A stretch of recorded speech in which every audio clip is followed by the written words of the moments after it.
Assalamualaikum warahmatullahi wabarakatuh. Kami dari kelompok Nilsborn dengan anggota Rifda Rihadatul Aisy kelas 11 MIA 1, Elga Alaya 11 MIA 2, Farah Fajriani Yuliandari kelas 11 MIA 2, Serlima Warni Kusuma kelas 11 MIA 2, Kanita Jara Suryawan 11 MIA 2, dan Melani Ningsi 11 MIA 2 akan mempresentasikan materi mengenai gempa.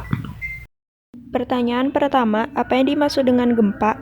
Gempa bumi adalah getaran atau getar-getar yang terjadi di permukaan bumi akibat pelepasan energi dari dalam secara tiba-tiba yang menciptakan gelombang seismik. Gempa bumi biasa disebabkan oleh pergerakan kerak bumi atau lempeng bumi. Apa yang dimaksud dengan gelombang seismik? Gelombang seismik adalah gelombang elastik yang menjalar ke seluruh bagian dalam bumi dan melalui permukaan bumi akibat adanya lapisan batuan yang patah secara tiba-tiba atau adanya ledakan. 3.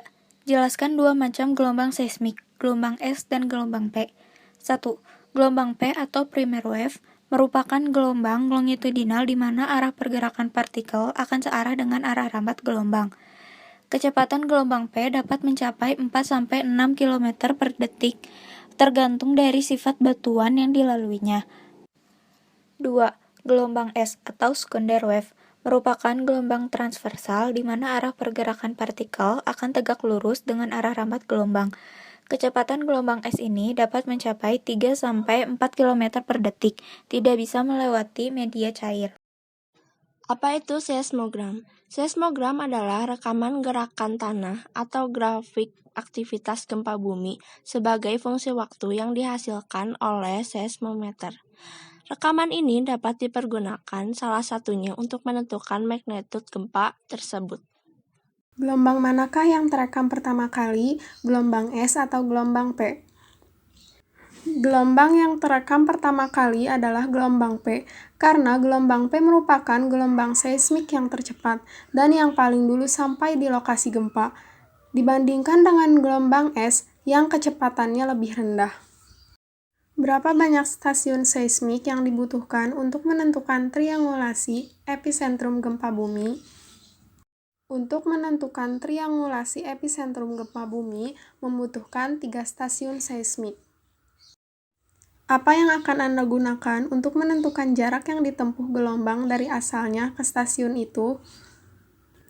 Untuk menghitung jarak epicentrum ketika terjadi gempa, digunakan sebuah metode yang dinamakan metode Laska, menggunakan selisih antara waktu terjadinya gelombang primer dan gelombang sekunder. Gelombang primer merupakan gelombang yang asalnya dari titik pusat gempa. Pergerakan gelombang cepat serta berpotensi menimbulkan kerusakan bangunan pada area yang dilewatinya.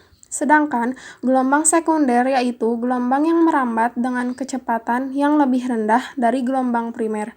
Kekuatan gelombang ini lebih lemah dari kekuatan gelombang primer. Kesimpulan.